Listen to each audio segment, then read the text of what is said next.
And you have to begin to realize and understand that regardless of your past experiences, regardless of what you have gone through in life, there is something fundamentally spiritually growing inside of you, and you can't deny its presence. You can't deny that you've been kept by a loving and caring God. All you have to do, you don't need to hear nobody else's story. Tell yourself your own story. Look at the evidence in your own life and begin to understand. And take pride in knowing that you've come through many battles. And you've got many scars, many wounds from being in and out of the war and the storm. And you did more than survive. When I go and sit on that dialysis machine, I'm going to tell you a secret. It is not of me and of myself, because if it were up to me, I would have given up a long time ago. There's something that happens to you physically when your health is at risk. And when your health is at risk, it really puts you in a place to where either you will practice faith or you will practice fear. So I could get off that machine looking like, most of the people that I know that are on it. I could get off looking gray, being much thinner than I already am, having much more deformities. But instead of focusing on the outward appearance all the time, this is my secret. The people that take care of me, I look at them and how they get up at like 3-something in the morning so they can be at work. And how some of the people come in that are on dialysis and can be real nasty to these people, as if they owe them something.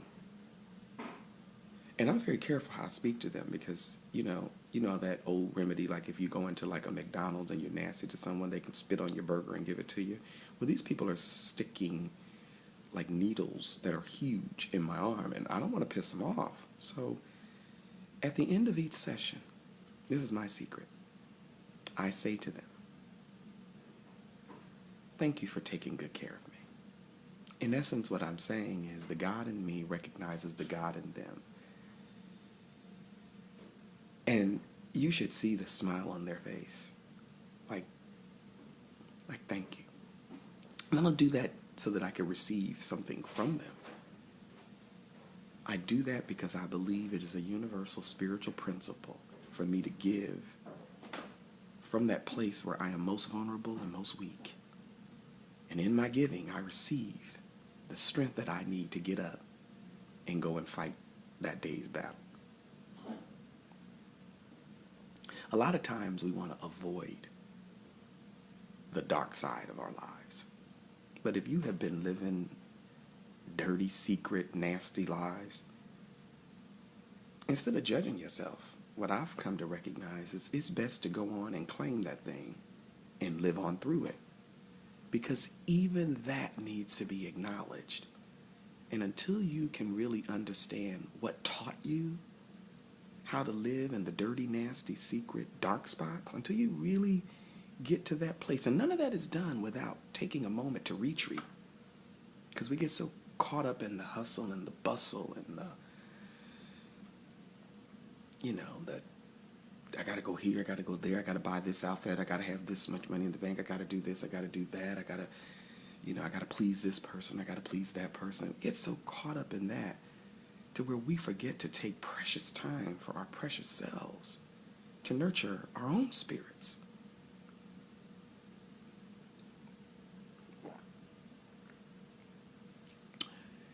When I was a child, I did childish things. And it's funny because even as an adult, I find myself doing childish things. But in my moments of reflection, I realize that I will be caught up in the vicious cycle of doing those things because I was taught. And no one ever taught me how to do anything different until I was set around a fellowship of people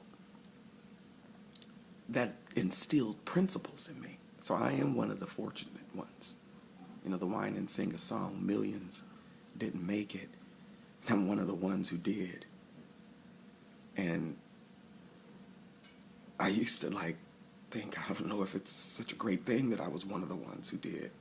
Because who would really want to live the life I'm living? But in my moments of reflection, I am very grateful to be living the life, because I know that God has chosen me to fulfill a particular assignment. And I thought that it was about being famous or infamous. But it's really just about being in service. But I cannot fully be in service until I tackle the demons, the inner demons, and honestly admit that without the strength and courage of people before me, my ancestors, my predecessors, without honestly looking at the things my mother taught me, things she went through, and how many times I want to say I don't want to be like her, I'm just like her. Until I can honestly get with that stuff. And then I can honestly get with my honest prayer. And see, the honest prayer is, I don't need to ask God to do nothing and intervene for me. I don't need to do that. You know, I don't believe, from still being alive after being said that I was going to be dead in 2003, I don't believe it's necessary for God to prove to me that God is in my life. So I don't need to go around places that think they need to correct my lifestyle, or to go around people that think that they have a philosophy of care about how to take care of me when they haven't even walked or experienced who I am.